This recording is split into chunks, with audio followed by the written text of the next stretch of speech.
YS Rajasekhar Reddy గారి 76వ జయంతి పురస్కరించుకొని Congress party Guntur జిల్లా ఎస్సీ సెల్ అధ్యక్షుడు దారా రామకృష్ణ ఆధ్వర్యంలో ఘనంగా పలువురు పార్టీ నాయకులు పాల్గొని కేక్ కట్ చేశారు. ఈ సందర్భంగా దారా రామకృష్ణ మాట్లాడుతూ కాంగ్రెస్ పార్టీ రాజశేఖర్ రెడ్డి గారు చేసిన సంక్షేమ పథకాలను ప్రజలకు అందించిన తీరును గుర్తు చేశారు. రైతులకు ఉచిత కరెంటు, విద్యార్థులకు ఫీజు రియంబర్స్మెంట్, ఉచిత వైద్య సేవలు, ఆరోగ్యశ్రీ, ఉద్యోగస్తులకు హెల్త్ కార్డు ఇవన్నీ కాంగ్రెస్ పార్టీ సోనియా గాంధీ నాయకత్వంలో ప్రతి పేద కుటుంబానికి అందించిన ఘనత కాంగ్రెస్ పార్టీలో ముఖ్యమంత్రి వైఎస్ రాజశేఖర్ రెడ్డికే దక్కుతుందని అన్నారు. ఇప్పుడు స్మార్ట్ మీటర్లు బీజేపీతో చేతులు కలిపి పెదాలపై భారాన్ని వేస్తూ విద్యుత్ ఛార్జీలు పెంచి అధిక ధరలు ఈ కూటమి ప్రభుత్వం తీసుకున్న నిర్ణయాన్ని వ్యతిరేకిస్తూ నిరసనలు తెలిపారు. కార్యక్రమంలో లీలా, రోషయ్య, అక్కిదాసు సురేష్, కురగంటి సీను, సాయి, తిరుపతయ్య కాంగ్రెస్ పార్టీ కార్యకర్తలు పాల్గొన్నారు.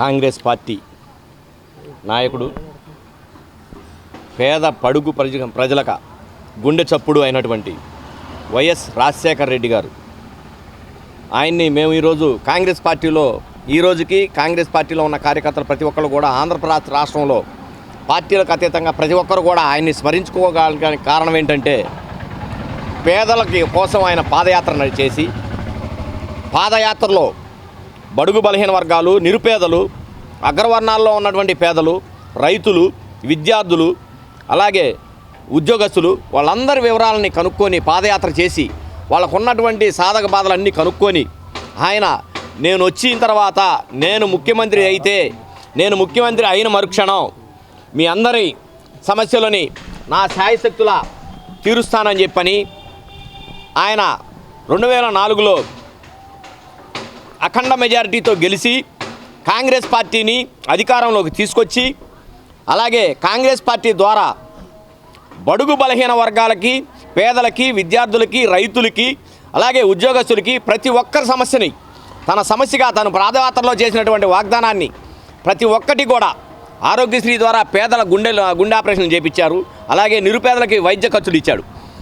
ఫీజు రియంబర్స్మెంట్ ద్వారా ఎంతోమంది విద్యార్థులకి చేయూతనిచ్చాడు. అలాగే స్మార్ట్ మీటర్లు అనేవి మన ఇంటిని ఇల్లు వాకిలి అమ్ముకునే పరిస్థితి వచ్చింది. స్మార్ట్ మీటర్స్ కనుక పెడితే మనం ఇళ్ళు వాకిళ్ళు అన్నీ అమ్ముకొని రోడ్డును పడాల్సిన పరిస్థితి వచ్చింది. స్మార్ట్ మీటర్స్ని పెట్టనివద్దు, మనం తీవ్రంగా వ్యతిరేకించాలి. ప్రజలు అందరూ కూడా పార్టీలకు అతీతంగా, వర్గాలకు అతీతంగా ప్రతి ఒక్కరు కూడా వ్యతిరేకించాల్సిన బాధ్యత మనందరి మీద ఉంది. స్మార్ట్ మీటర్లు పెడితే మన నెత్తిన కరెంటు కాదు, మన నెత్తిన నిప్పులు పోసుకున్నట్టే అయింది. కాబట్టి